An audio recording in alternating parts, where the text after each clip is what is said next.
Greetings, seekers of the sinister. On March 12, 1987, Dayton Leroy Rogers was on the prowl for victims. He spotted Jennifer Lisa Smith, a 17-year-old who had recently run away from her home in California, hitchhiking along Interstate 5 in Oregon.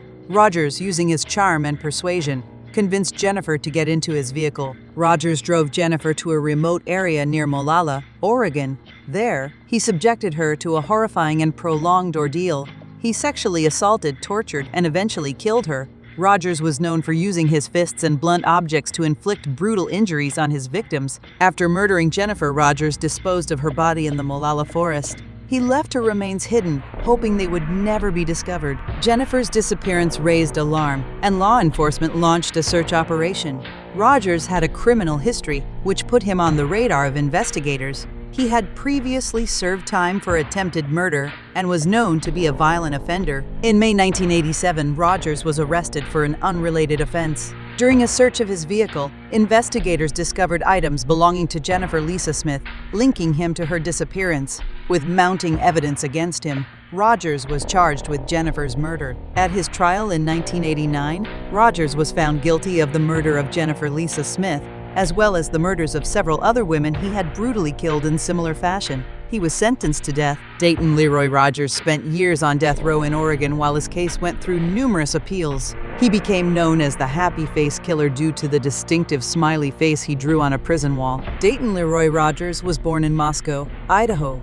He grew up in a seemingly normal family but would later claim that he was physically and emotionally abused during his childhood.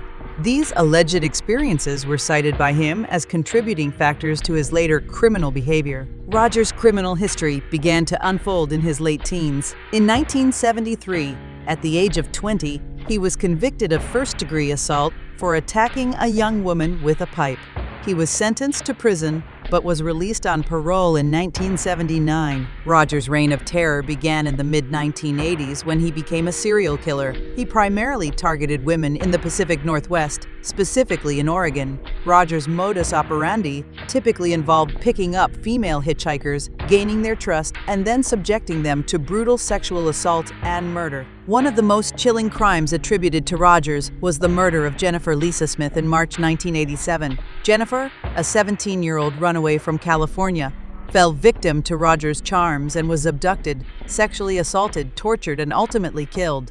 Her body was dumped in the Molalla forest. Rogers' capture came after a thorough investigation that linked him to Jennifer Lisa Smith's disappearance. Items belonging to Jennifer were found in his possession, leading to his arrest. Subsequently, he was charged with her murder. At his 1989 trial, he was convicted not only of Jennifer's murder but also of several other murders with similar patterns of brutality. Dayton Leroy Rogers was sentenced to death for his horrific crimes. He spent over 2 decades on death row in Oregon, during which he became known as the Happy Face Killer due to a smiley face he drew on his prison cell wall. He continued to maintain his innocence but was unsuccessful in his appeals. On March 26, 2012, after exhausting his legal options, Dayton Leroy Rogers was executed by lethal injection at the Oregon State Penitentiary. His execution brought an end to his reign of terror, which spanned nearly a decade and claimed the lives of multiple victims. Dayton Leroy Rogers, the Molalla Forest Killer and Happy Face Killer, was a serial killer with a disturbing and complex background. Here are some intriguing facts about him. 1. Rogers' criminal activity began early in his life. At the age of 20, he was convicted of first-degree assault for attacking a woman with a pipe. This early violence foreshadowed the brutality of his later crimes. 2. Rogers had a habit of changing his name frequently, often using aliases to avoid detection by law enforcement. This made tracking his criminal history and movements challenging for authorities. 3. He earned the nickname the Happy Face Killer due to the smiley face he drew on his prison cell wall. This macabre symbol served as a chilling reminder of his crimes. 4. Rogers primarily targeted vulnerable women, often picking up hitchhikers or women in difficult life circumstances. He exploited their trust before subjecting them to horrific violence. 5. His crimes spanned multiple states in the Pacific Northwest, including Oregon and Washington.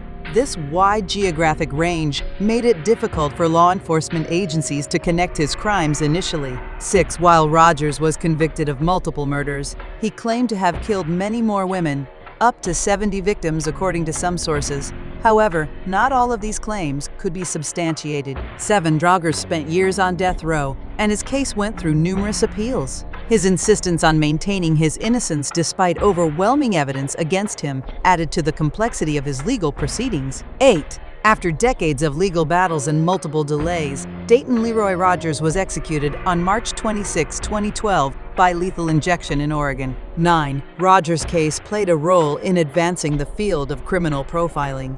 It highlighted the importance of identifying patterns in serial killers' behavior and connecting cases across different jurisdictions. 10. The legacy of Dayton Leroy Rogers continues to instill fear and intrigue among true crime enthusiasts. His brutal crimes and chilling smiley face symbols serve as a reminder of the darkest aspects of human nature. Dayton Leroy Rogers' life and crimes remain a harrowing chapter in the annals of serial killers. His ability to evade capture for a prolonged period and the extent of his brutality have left a lasting impact on the history of criminal profiling and the pursuit of justice for his victims.